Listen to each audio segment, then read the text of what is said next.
اس کے مقابلے میں یہ دیکھیں کہ اللہ رب العزت نے ہمارے ساتھ کتنا اچھا معاملہ کیا ہوا ہے، ہم پہ اللہ کا کتنا فضل ہے۔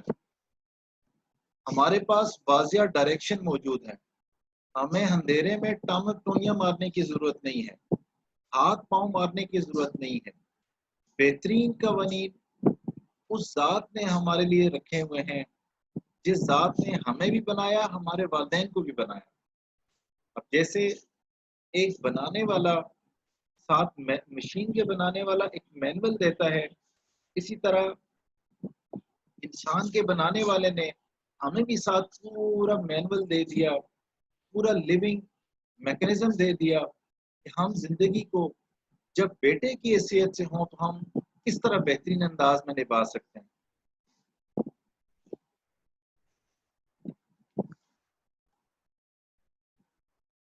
دین اسلام کی خوبصورتی تو دیکھیے، شریعت نے کہا کیونکہ ماں باپ نے بچوں کو پالا پوسا بڑا کیا ہوا ہے، تعلیم دلوائی ہے، ان کو کسی قابل بنایا ہے، لہٰذا ان کی قربانی کو نہیں بھولا جا سکتا۔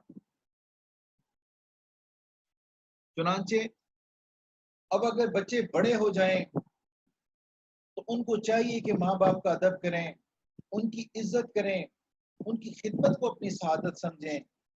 شریعت نے تو یہاں تک کہہ دیا، قرآن مجید سورہ الاسراء میں آیت نمبر 23 میں اللہ رب العزت فرماتے ہیں کہ تو انہیں اف تک نہ کہو اور نہ انہیں جھڑکو، بلکہ ان سے عزت کے ساتھ بات کیا کرو۔